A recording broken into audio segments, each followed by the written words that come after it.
여러분 달리기를 할 때 모래 위에서 달리기 해보셨어요? 수련회를 간다든가 그 바닷가에 가서 모래 위에서 축구를 해보면 아주 힘듭니다. 딛는 바닥이 딱딱하지 않기 때문에요. 원하는 만큼 빨리 갈 수가 없어요. 힘은 힘대로 들지만 그 힘에 비해서 차고 나갈 수가 없어요. 우리 발을 어디에 딛고 있느냐, 그게 중요한 부분이죠. 단단한 땅을 딛고 갔을 때는 아주 어렵지가 않은데 모래를 딛고 갔을 때는 그렇습니다. 하나님께서는 우리가 땅을 밟고 갔기를 원하십니다. 모래를 딛고 가면 힘들기 때문에, 그리고 제대로 앞으로 갈 수 없기 때문에 땅을 밟고 가라는 겁니다. 땅이 뭡니까? 땅은 현실입니다. 현실. 우리는 자꾸 현실을 중요하게 생각하지 않고 그냥 미래만 중요하게 생각하는 경우가 많습니다. 그래서 현실은 아무렇게나 살고 미래가 중요하게 이렇게 여기는 경우가 많은데요. 자기도 모르게 우리가 그렇게 살고 있는 경우가 많아요. 근데 하나님께서는 지금 밟고 있는 이 땅을, 단단한 땅을 딛고 나가지 않는다 그러면 안 된다는 거예요. 그래서 우리는 모래길을 선택하는 것이 아니라 단단한 땅을 밟고 걸어가라. 단단한 땅은 내가 현재를 사는 겁니다. 미래에 사는 것은 모래를 딛고 사는 겁니다. 지금 데살로니가 교회는 3주밖에 가서 설교를 안 했는데도 불구하고 상당히 잘 가고 있다 그랬어요. 걱정이 돼서 디모데를 파송을 해봤더니 너무나 모범적인 교회가 돼 있어요. 그래서 사도 바울이 뭐 할 얘기가 없어요. 칭찬을 다 해요. 근데 한 가지, 사도 바울이 충분히 교육을 못했기 때문에 그들이 안 되고 있는 것이 종말론에 대해서, 종말에 대해서 잘못 생각하고 있는 거예요. 그래서 지금 데살로니가 교인들이 발을 현실에 딛고 있지 않은 거예요. 땅에 발을 딛어야 되는데 공중에 발을 딛으려고 그러고 모래밭을 걸어가려고 그래요. 그게 뭐냐? 현재 삶을 살고 있지 않다는 거예요. 하나님이 오시면 다 끝난다. 지금 하나님이 곧 오실 텐데, 예수님이 재림해서 곧 오실 텐데, 그러면 세상에 종말이 오는데 우리가 뭐 지금 이거 해갖고 나무를 심어갖고 언제 키워갖고 먹냐? 나무 심으려 하는 거 심지 마. 뭐 지금 이거 계획 세워갖고 몇 년이 걸릴 일인데 이거를 지금 우리가 시작하면은 안 되니까 하지 마. 할 게 뭐 있어요? 하던 거 다 지금 멈춰야 돼요. 예수님이 내일 오실지 1년 후에 오실지, 그러면 장기 계획은 다 버려야 되잖아요. 하려 하던 거를 다 못하는 거예요. 왜 그렇습니까? 미래만 생각하기 때문에. 잘못된 종말론이에요. 우리는 자꾸 종말이라는 말을 쓰는데요. 종말이라는 말은 기독교에는 쓰면 안 되는 말입니다. 성경에 있는 종말이라는 것은, 우리가 종말이라는 말을 쓸 때는 어떤 의미로 쓰나 하면 세상이 다 망하고 끝이 난 것. 이 세상이, 우리가 살고 있는 이 세상이 다 망해서 끝이 나서 더 이상 여기 사람이 살 수가 없어. 그래서 우리들은 다른 세계로 피신을 가야 되는, 이런 것을 세상의 종말이라고 생각합니다. 뭐 지진이 일어나고 뭐 재난이 오고 이래서 여기에 더 이상 살 수가 없어요. 뭐 영화도 보면 다 그렇게 만들고 성경을 읽으면서도 우리는 다 그렇게 생각을 해요. 왜? 그 전에 그렇게 해석을 잘못해 왔기 때문에요.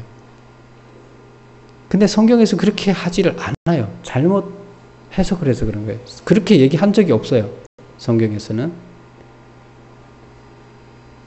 성경에서 어떻게 얘기합니까? 종말이라는 건 없습니다. 하나님 나라의 완성이에요. 믿지 않는 사람들한테는 그들이 지옥을 가게 되니까 종말이라는 얘기를 쓰게 되지만 자기는 이제 뭐 감옥 가는 게 되잖아요. 더 이상 하나님 나라에서는 이런 인격으로 존재할 수가 없으니까 이런 인격은 손해를 하나님 나라를 망가뜨리니까 따로 갖다 가둬야 돼요. 그것이 하나님처럼 되지 않은 사람들이 가야 할 길이에요. 그 사람들은 자기 입장에서 봤을 땐 종말이죠. 그러나 전체는 뭐예요? 하나님 나라가 완성되는 거예요. 그럼 이게 종말이에요? 종말이라는 말을 써야 돼요? 네, 그렇게 쓰면 안 되는 거예요. 근데 지금 고린도 교인들도 잘못된 생각으로 지금 그러고 있어요. 그래서 그 부분에 대해서 사도 바울이 오늘 다루고 있습니다. 그래서 그 얘기를 하기 전에 지금 본문 13절부터 읽은 얘기 4장과 거기서부터 종말에 관한 이야기를 하고 있고 또 5장에서도 하고 있습니다. 그래서 2장에 거쳐서 이게 5장 중에 사실은 이 얘기를 하려고 편지를 쓴 거예요. 종말에 관한 이야기를 격려하는 이야기로 앞에 3장을 쓰고 그 다음 4, 5장은 종말에 관한 이야기를 이제 얘기를 하게 됩니다. 그래서 4장은 이렇게 시작합니다. 종말에 관한 이야기를 하기 전에 먼저 우리가 읽지 않았지만 앞에 보면 4장 첫 부분에는 무슨 말을 하고 있느냐 하면 하나님을 기쁘게 하기 위해서 우리가 어떻게 살아야 되는가를 먼저 얘기를 합니다. 우리가 하나님께 영광을 돌리기 위해서 어떤 삶을 살아야 되느냐. 그래서 1절에서부터 12절까지 쭉 이야기되는 것이 세 가지를 이야기합니다. 첫 번째, 하나님의 영광을 돌리기 위해서 우리가 거룩하게 살아야 된다. 그렇게 얘기를 합니다. 그리고 두 번째, 형제를 서로 사랑하라. 세 번째, 맡은 바 자신의 일을 성실하게 행하라. 이렇게 살면 하나님께 영광을 돌린다. 이게 세 가지를 사도 바울이 여기서 얘기를 합니다. 뭐 많이 있겠죠. 영광 돌리는 방법은. 근데 여기서는 굳이 이 얘기를 해야 되는 이유가 있어요. 그래서 지금 이 얘기가 그 종말에 관한 이야기를 하기 위해서 이 얘기를 강조를 하면서 이렇게 영광 돌리기 위해서 이런 걸 해라. 이렇게 얘기를 합니다.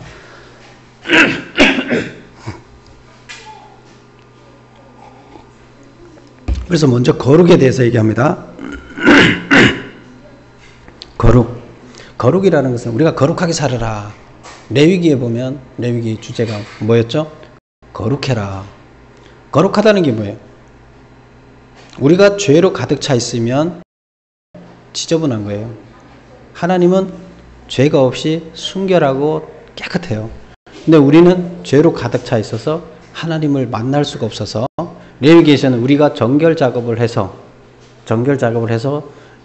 죄를 깨끗이 한 후에 하나님과 대면해야 된다. 이게 레위기라고 그랬죠. 그래서 깨끗하게 하는 작업이에요. 그러면 거룩하다는 것은 뭐냐? 바로 깨끗하게 하는 작업이에요. 깨끗하게 살으라는 거예요. 깨끗한 게 뭐냐? 죄를 안 짓는 거예요. 근데 그 죄를 지금 여기서는 어떤 죄를 얘기하고 있냐면 사도 바울이 우리 성경에서 하나님께서 제일 싫어하는 죄가 뭐죠? 우상을 섬기는 것을 제일 싫어하셨죠. 우상. 근데 우상을 섬기는 것을 제일 싫어하셨는데 우상을 섬기는 것을 다른 말로는 음란 행위를 하는 거다. 이렇게 얘기를 했어요.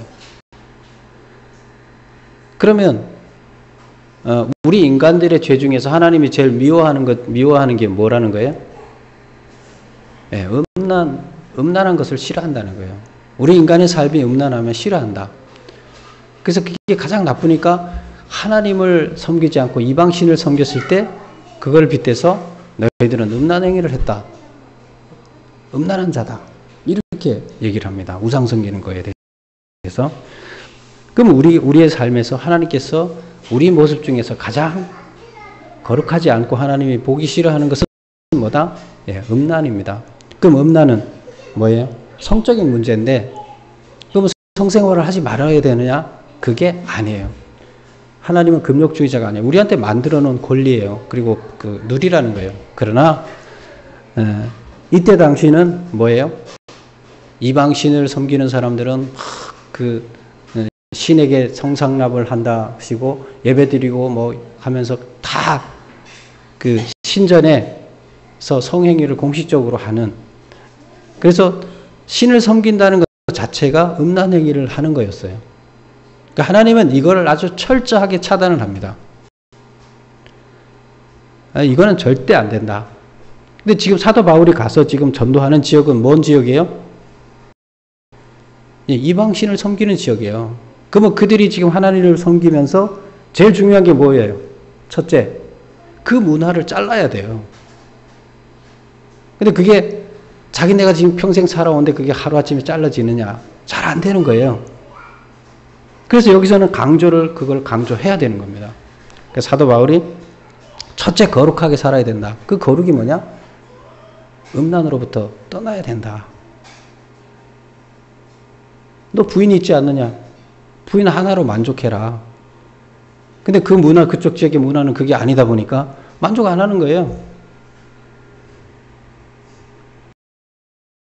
그래서 여기서 보면 다른 사람의 부인에 대해서 나쁜 생각을 하게 되면 그 형제를, 부인을 해하게 되면 그 형제를 해한 것이다. 이렇게 얘기를 합니다. 그래서 그 지역에 가서 하나님의 복음이 들어가서 하나님을 믿는 신앙으로 변화되려고 그러면 그들이 지금 그런 성적인 문화 다 버려라. 이 얘기입니다. 그래서 거룩해져야 된다. 그 얘기를 먼저 하고요. 그 다음에 두 번째, 형제를 사랑하라. 이렇게 얘기를 하는데, 데살로니가 교인들은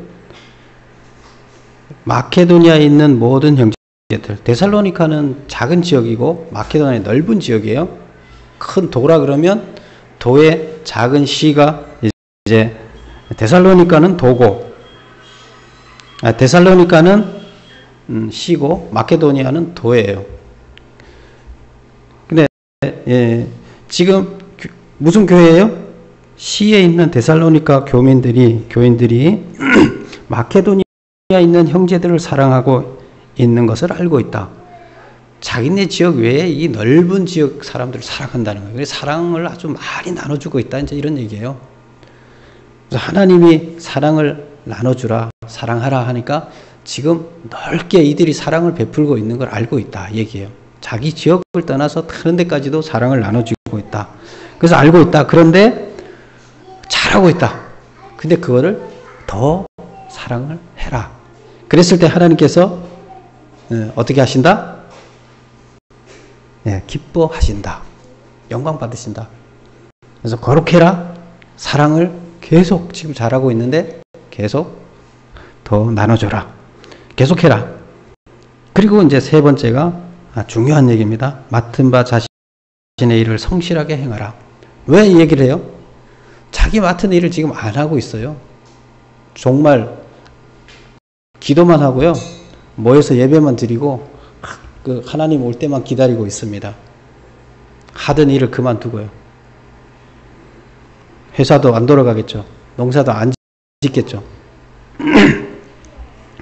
물론 전부가 그런 건 아니겠지만 대부분이 이제 이렇게 하는 거죠. 그래서 이것을 임박한 종말론이라 그러는데 종말이 금방 온다. 임박한 종말론을 믿으며 현재의 삶을 살지 않는 것은 하나님을 기쁘게 하지 못하는 것이다. 하나님을 기쁘게 하는 게 아니에요. 하나님은 현실에 발을 붙이고 한 발짝 한 발짝 걸어가라는 거예요. 하나님 나라는 그러면서 만들어지는 거지 허공에 모래 위를 가면서 하나님 나라 만들어지는 게 아니에요. 하나님은 내가 현재 처한 위치에서 내가 해야 할 일을 하는 거예요. 이 땅에서 하나님이 허락해 주신 시간을 아껴서 현재의 삶을 살으라는 거예요. 그래서 맡은 바 일을 성실하게 행해라. 지금 너희들 하던 일을 해라는 거예요.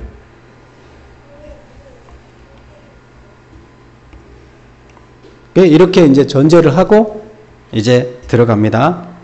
데살로니가 교인들이 죽은 자에 대해서 죽은 자에 대하여 매우 슬퍼하는 이유는 이 무슨 말일까요? 죽은 자라는 거는 믿는 사람 중에서 우리 같이 교회 성도였잖아요. 같이 성도로 이제 복음을 받아들이고 이제 좀 있으면 재림하면 우리가 이 땅 다 떠나서 저 천국에 가서 행복하게 살 거야.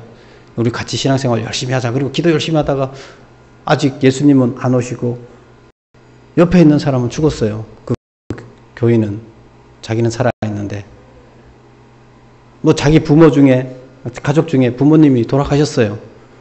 천국 못 갔어요. 어떻게 해야 돼요? 예수님이 오셔서 재림하면 천국에 갈 건데 지금 못 가는 거야. 그렇게 알고 있는 거예요.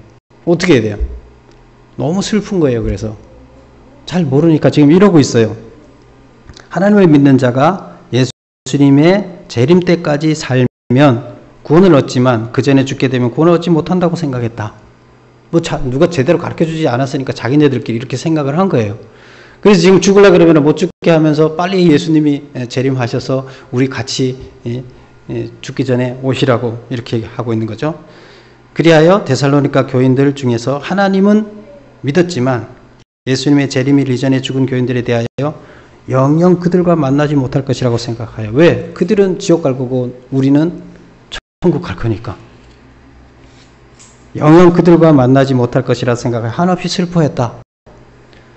그래서 예수님은 재림하지 않고 시간은 지나가고 일은 안 하면서 믿음 생활은 열심히 하고 예배는 열심히 드리고 하는데 슬픔은 계속 커지는 거예요. 왜? 한 사람 두 사람 자꾸 죽잖아요. 그래서 위로를 해줘야 되는 거예요. 자, 우리 마지막 18절 한번 볼까요? 뭐라고 했느냐? 그러므로 이러한 말로 서로 위로하라. 무슨 말이에요? 설명을 해주고 나서 그거 슬퍼할 일이 아니다. 이렇게 얘기를 합니다. 그래서 슬퍼한 일이 아니까 내가 한 말을 가지고 서로 위로가 됐으면 좋겠다. 이렇게 얘기를 하는 겁니다. 서로 그 말을 가지고 위로를 받아라. 이런 얘기입니다. 자, 그러면 사도 바울이 죽은 자를 죽은 자라고 말하지 않고 자는 자라고 표현하고 있습니다. 우리 13절을 한번 볼까요?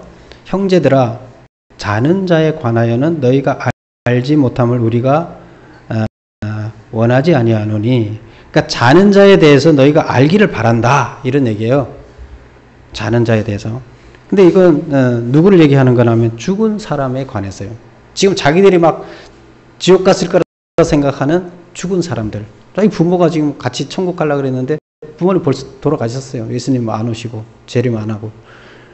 그래서 막 그것 때문에 너무 슬퍼요. 천국 가도 이제 못 만날 거 아니에요. 근데 그 죽은 자라고 바울은 얘기하지 않고 자는 자라고 표현한다. 죽은 자를 자는 자라고 표현하는 이유는 뭐냐는 거죠. 성경은 여러 곳에서 죽어서 이 세상을 떠난 사람에 대하여 죽었다는 표현을 쓰지 않고 잠자고 있다고 표현하고 있습니다. 거의 성경은 이렇게 예수님이 오셔서 나사로 죽은 것이 아니다. 잠자는 것이다. 이렇게 얘기를 합니다. 그래서 죽은 자가 아니다. 자는 자. 죽은 자를 자는 자라고 표현하는 이유는 죽은 자가 다시 부활하기 때문이다. 부활한다는 것의 의미를 잠자고 있다가 다시 깨어나는 것으로 보았다. 예수님이 돌아가셨고 3일 만에 다시 깨어났잖아요. 그러면 부활한다 그러면 뭐가 부활하는 거예요? 육체가 부활하는 거예요? 영혼이 부활하는 거예요? 부활한다 그러면? 죽을 때 뭐가 죽었어요? 둘 다 죽었어요? 안 죽어서 모르죠. 죽을 때 우리 영은 죽지 않습니다. 그러니까 육체만 죽었어요. 영은 그냥 살아 있었죠. 육체는 죽었어요. 그런데 부활하게 되면 육체가 부활해야 되겠죠. 영은 안 죽고 그럼 영은 어디 있어요? 영은 잠자고 있습니다. 잠자고 있기 때문에 잠자고 있다가 다시 깨어나요. 그래서 잠자고 있는데 1000년이고 지금 몇천 년이 뭐 아브라함 같은 경우에 지금 뭐 5000년 지났잖아요. 4000년, 5000년 지났는데 뭐 그들 뭐 하고 있겠어요? 그때 돌아가신 분 선조들은 뭐 하고 계세요? 잠자고 계세요. 그러니까 우리들은 그러면 몇천 년 동안 그렇게 오래 잠자게 왜 하나님 만들었나 그런데 1000년이 하루 같고 하루가 1000년 같다. 그 얘기를 이해를 해야 돼요. 우리는 지금 우리가 살고 있는 여기만 우리 시간이 이렇게 돼 있어요. 근데 만약에 여기서 시간을 빼보세요. 1000년하고 지금 1초하고 뭐가 틀려요? 똑같아요. 여기만 시간을 하나님이 이렇게 우리한테 만들어 놨어요. 그럼 시간의 공간 제한을 받지 않는 거잖아요. 그럼 1000년하고 하루하고 같아요, 틀려요? 같아요. 우리 저녁에 잠깐 잠잔거나 1000년 잠잔거나 똑같아요. 제가 내시경 할 때 마치 잠깐 했는데 깨워서 일어나서 왜 안 하냐고 그랬더니 다 끝났다 그러더라고요. 바로 그런 거예요. 시간의 개념이 그렇습니다. 그래서 성경에서는 우리는 죽은 사람들은 뭐 하고 있다? 잠잤다. 그러면 육체는 어떻게 되느냐? 육체는 지금 우리 이 육체는 죽어요. 그리고 다시 부활할 때는 새로운 육체를 입어요. 모양은 우리 겉으로 보이는 모양은 똑같지만 재질이 틀려요. 그래서 다른 차원에서 거할 수 있는 육체로 4차원에 거할 수 있는 눈에 보여지는 육체로 바뀌기 때문에 지금 우리가 이 육체를 잘 보존해야 되지 않느냐. 이 육체를 보존할 필요는 없는 거예요. 그래서 새로운 육체를 입는데 새로운 육체가 그 모양 그대로 부활을 해서 영을 덧입게 돼서 다시 살아나는 거죠. 잤다가 깨는 거예요. 그래서 지금 여기서는 이렇게 얘기합니다. 여러분들이 애타하는 그 사람들은 지금 잠깐 자고 있는 것이다. 애타하지 마라. 그리고 죽은 자는 잠시 잠들어 있다가 다시 부활할 것이다는 사실을 데살로니가 교인들이 알아야 한다는 거예요. 믿지 않는 자들은 죽은 자가 다시 부활할 것이라는 사실을 모르기 때문에 죽은 자에 대해서 슬퍼하는 거죠. 근데 데살로니가 교인들은 믿지만 내용을 모르니까 그들처럼 똑같이 슬퍼하고 있어요. 근데 데살로니가 교인들이 믿지 않는 자들과 같이 죽은 자를 바라보며 슬픔에 빠져 있지 않기 위해서는 뭘 해야 돼요? 잠자는 것이라는 걸 알아야 돼요. 깨어나면 똑같다는 걸 알아야 돼요. 자, 우리 어디를 보나 하면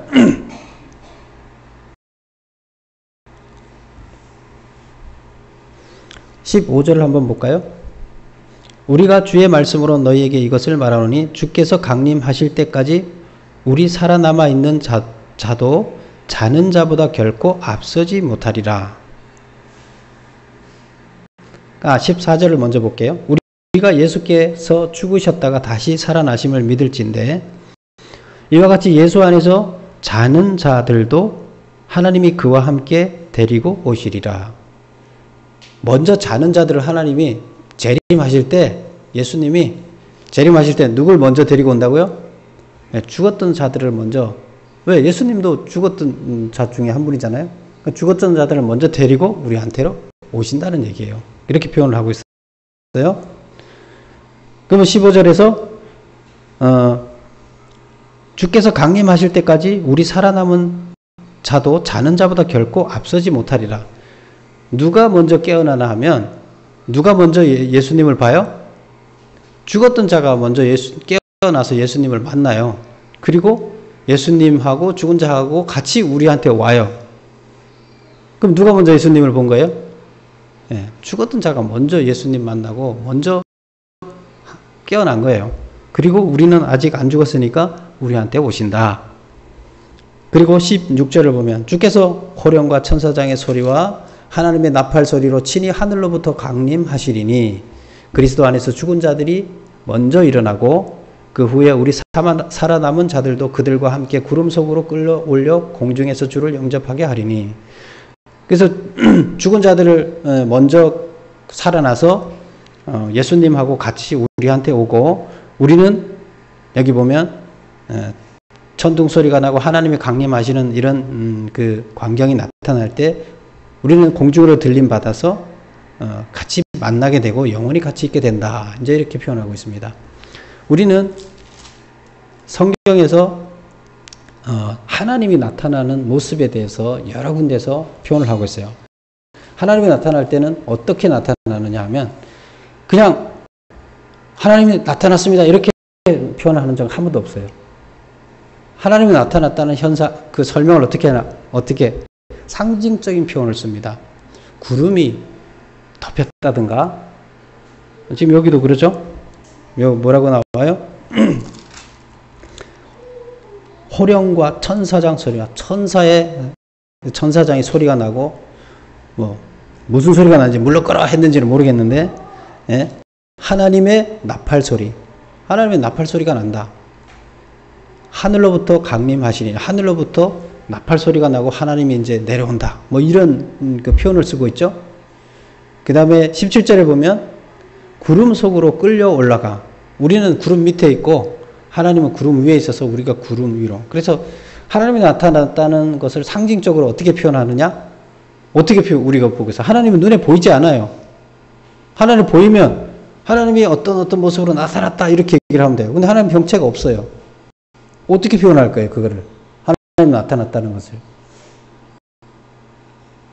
어떻게 표현하겠어요? 형체가 없는데. 근데 하나님이 나타나서 임재해서 그것은 우리가 다 느껴요. 그럼 그 표현을 어떻게 써야 돼? 그래서 표현을 이렇게 씁니다. 어떻게 해요? 나팔 소리가 났다. 구름이, 천둥이 요란하다. 번개가 쳤다. 내성병력이 일어났다. 큰 음성이 들렸다. 이런 식으로 전부 다 하나님 나타났다는 표현을 다 이렇게 했습니다. 왜? 눈에 안 보이거든요. 그러니까 소리라든가 자연 현상을 통해서 하나님이 나타난 것들을 상징적으로 나타내는 표현이에요. 이거는 꼭 이렇게 된다는 게 아니에요. 이거는 하나님이 나타났다는 것을 어떻게 표현할 수가 없으니까 이런 방식으로 표현을 했을 뿐이에요. 그러니까 하나님이 나중에 올 때 공중에서 구름 타고 오세요? 그거 아니라는 거예요. 이거는 하나님이 나타났다는 것을 상징적으로 표현한 이미지예요. 나중에 하나님이 그렇게 임하는 거 아니에요. 하나님 나라는 그냥 이 역사 가운데서 하나님 나라로 바꿔지는 거예요.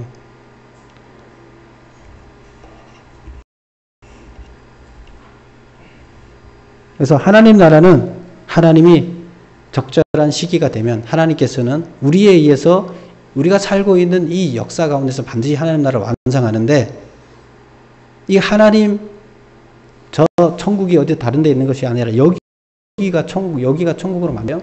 근데 역사 가운데 만들어지는데 어느 시기가 되면 하나님께서는 이 정도면 됐다 하는 시기가 되면 그때 차원을 바꾼다는 거예요. 지금 우리는 시간과 공간의 지배를 받고 있는 3차원에 살고 있지만 4차원 이상의 차원으로 바뀝니다. 그러면 우리도 거기 적응하게 바뀌는 거예요. 그 하나님 나라가 완성되면 차원을 바꿉니다. 모든 존재하는 것들의 차원은 거기에 필요한 차원으로 바꿉니다. 하나님이 직권으로 하는 행위입니다. 그거는.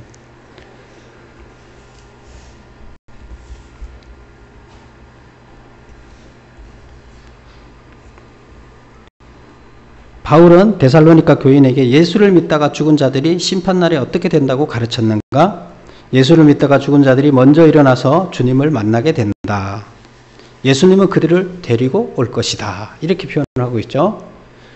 그래서 지금 슬퍼하고 있는 이들한테 어떻게 하라고요? 잘못 알고 있으니까 슬퍼하지 말아라. 그리고 마지막에 그러므로 이런 말로 서로 위로하라. 내 말을 들었으면 이제 서로 너도 슬퍼하는 거로부터 위로를 받아라. 그 다음에 앞에서 얘기를 했었죠. 무슨 말을 했었어요? 땅을 디더라. 성실하게 현재에 살아라. 그 몇 절에 있어요? 없는 것 같아요? 지어낸 말 같아요?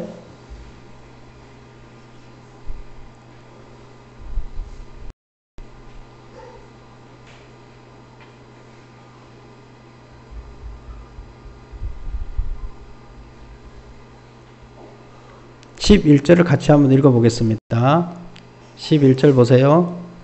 시작. 또 너희에게 명한 것 같이 조용히 자기 일을 하고 너희 손으로 일하기를 힘쓰라. 자기 하던 일을 계속 조용히 그냥 요란 떨지 말고 자기 하던 일을 계속하고 자기 손으로 자기 하던 일을 그냥 하라는 거예요. 현실의 삶에 충실하라는 겁니다. 잘못된 종말론 때문에 그렇게 하지 말라는 겁니다. 그래서 사도 바울이 그러면 종말론에서 제일 중요한 건 뭘까요? 우리가 종말을 어떻게 대해야 하는 거예요? 지금 1차적으로 여기 4장에서 얘기한 것은 종말에 우리가 어떤 태도를 취해야 될 것인가는 얘기를 안 하고 있고 5장에서 얘기를 합니다. 결론은 5장에서 짓는데 4장에서는 지금 무슨 얘기를 한 거예요? 4장에서는 죽은 자들이 지옥 가는 게 아니고 그들이 잠깐 잠자고 있는 거기 때문에 그들도 깨어나고 그리고 현재에서 그들과 우리가 하나님을 만나고 하나님 나라는 이 땅에서 이루어진다. 물론 여기서 정확하게 그렇게 말은 표현을 안 해요. 그러나 이 문맥 속에 그게 다 녹아져 있습니다. 이 성경에는 보면 전부 다 종말에 대해서 물론 제자들이나 일부 잘못 그 복음서에서 그 임박한 종말론을 주장한 성경에 기록한 그런 차원에서 기록한 사람들이 있어요. 그런데 나중에 복음서를 재해석한 게 요한복음서인데 요한복음서에 보면 그걸 그렇게 해석하지 않고 있어요. 그래서 우리는 잘못된 종말론 때문에 우리의 신앙이 잘못 가면 안 됩니다. 하나님은 지금 내가 살고 있는 이 땅, 내가 하고 있는 이것을 가장 중요하게 여깁니다. 나를 평가하는 거, 나에게 뭔가를 하나님이 해주고 싶어요. 열심히 살았다고 뭐 상을 주고 싶은데 그걸 뭘 가지고 하겠어요? 뭐 그림을 미래에 내가 어떻게 살까 열심히 그린 거 가지고 상 주실까요? 아니에요. 내가 여기서 지금 뭘 당장 이 시간에 주어진 시간에 내가 뭘 하느냐. 하나님 이만큼 시간을 줬잖아요. 그래서 우리한테만 시간을 준 거예요. 시간을 우리가 잘 이렇게 지키면서 하라고 눈에 보이는 시간을 준 거예요. 거기는 시간이 없어요.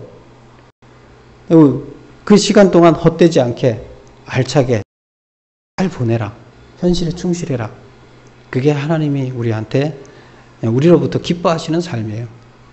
우리는 그런 삶을 살아야 되겠습니다. 여러분들은 현실에 발을 굳게 디디십시오. 그리고 우리가 살고 있는 이 땅, 내가 지금 서 있는 이곳에 하나님께서는 이곳에서 나한테 분명히 할 일을 주신 거예요. 그럼 내가 찾아서 그 일을 하는 것이 하나님이 나한테 준 시간을 잘 쓰는 거예요. 그리고 칭찬받는 일이고 하나님을 기쁘게 하는 일입니다. 그러면 우리 목적에 합당한 삶을 산 겁니다.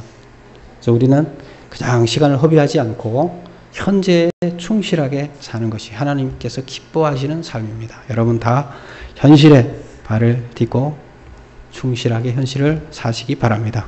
기도하겠습니다. 아버지 하나님, 하나님께서는 우리를 이 땅에 보내시고 이 땅에서 하나님께서 주신 말씀으로 하나님 나라를 실천해 가라고 하셨습니다. 하나님 나라를 우리에게 보여주시고 그 하나님 나라를 이 땅에서 실행해서 만들어내라고 하셨습니다. 근데 우리들은 여기를 버리고 여기에서 고생하고 싶지 않고 그냥 그림으로 하나님 나라가 우리한테 떨어지기를 바라며 쳐다보고 있습니다. 이런 어리석은 우리가 되지 않게 하여 주시옵소서. 이렇게 생각하게 하는 이것은 바로 악한 마귀들의 생각인 줄로 믿습니다. 하나님의 말씀을 왜곡되이 인식하게 하고 하나님께서 우리에게 준 삶을 왜곡되게 살게 하는 이런 어리석은 생각들을 버릴 수 있도록 우리를 인도하여 주시옵소서.